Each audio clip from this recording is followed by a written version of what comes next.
It's a Korean superpower called Nunchi. Telepathy? Come on, Nunchi just feels like a constant state of social anxiety. Like I'm playing a game where everyone knows the rules except me. In the West, you use your mouth to communicate. In Korea, we use our eyes. Welcome back to Unpack Korea. Today, we're talking about the closest thing humans have to actual telepathy. It's a Korean superpower called Nunchi.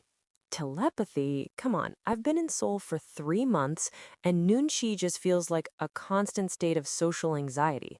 Like I'm playing a game where everyone knows the rules except me. That is exactly what it is.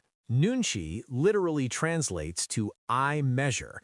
It's the art of sensing what people are feeling without them saying a single word. In the West, you use your mouth to communicate. In Korea, we use our eyes. Okay, but listen to this.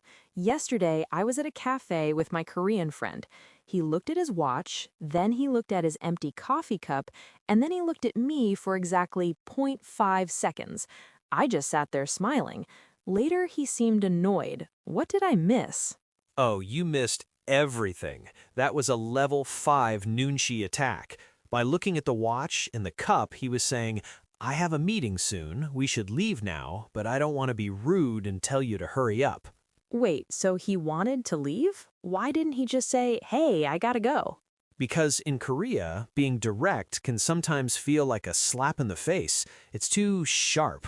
Nunchi is the cushion. If you had quick Nunchi, you would have sensed his hurry and said, oh, look at the time, we should head out. Then everyone stays happy. So I'm supposed to be a psychic? That's exhausting. But wait, it gets crazier. I went to a team dinner last week, a hoshik. Everyone was laughing, but suddenly the room went dead silent, like movie theater quiet. Oh no, I know that silence. What happened? My boss was telling a story, and then he stopped and looked at the grill. There was one piece of samgyeopsal left. Just one. Everyone was looking at it, but nobody was touching it. I thought, hey, I'm hungry, so I grabbed it and ate it. You did what? That is the ultimate Nunchi fail. We call that the courtesy square. The courtesy square? It's just pork. But as soon as I chewed it, I felt like I had committed a crime. My coworker whispered, you have very brave Nunchi. Was he complimenting me?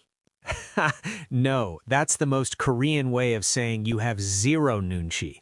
The courtesy square is the piece of food no one eats because they don't want to look greedy in front of the group. You're supposed to wait, offer it to the boss, or let the oldest person take it. By eating it, you broke the udi harmony for your own stomach. I'm a monster. I'm a samgyeopsal monster. It's okay. That's how you learn.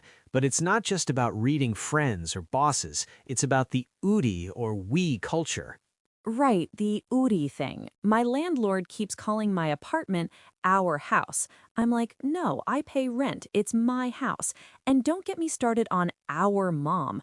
I met a guy who called his mother our mom. I asked him, do we have the same mother? That's the core of it. In Korea, the unit isn't I, it's we. We are all connected. That's why that random lady at the park will tell you to zip up your jacket because it's cold. She's not being a stalker, she's being our auntie. It's so weird. 1 minute, I feel like my privacy is being invaded by a stranger, and the next minute, I realize that same stranger would probably help me find my lost wallet faster than my own government. Exactly. Nunchi is the price you pay for the ultimate safety net. You give up a little bit of your individual ego to gain a massive collective family. So the secret to surviving Korea is to stop talking and start measuring eyes? Pretty much. If you see your boss sighing and looking at a pile of papers, don't ask him if he's okay, just quietly bring him a coffee. That is level 10 Nunchi. Wow, I think I'm starting to get it. I'm gonna go practice my Nunchi at the convenience store. I'll just stare at the cashier until they know I want a plastic bag. Maybe don't start that advanced. You might just look creepy. Okay, point taken. No staring at the cashier. But seriously, why is this so intense in Korea? I mean, human beings everywhere read body language, but in Korea, it's like you've turned it into an Olympic sport. Why did it develop this way? That's a great question. You have to understand that for centuries, Korea was a very tight-knit agrarian society. We lived in small villages where everyone knew everyone for generations. In a world like that, direct confrontation was dangerous. If you picked a fight with your neighbor today, you still had to see them every day for the next 40 years. So Nunchi was basically a survival mechanism to avoid awkwardness at the village well? Exactly. It was about social lubricant. We also lived in a very strict hierarchical society based on Confucian values. You had to know your place. A younger person shouldn't have to be told to help an elder. They should just see the need and act. That's high-level Nunchi. It was how we showed respect without making things awkward or loud. So it's like a silent language that keeps the gears of society turning without any grinding noises. I get it. But I've noticed something lately. When I hang out with my younger Korean coworkers, the Gen Z or MZ generation, they don't seem to be playing this mind-reading game as much.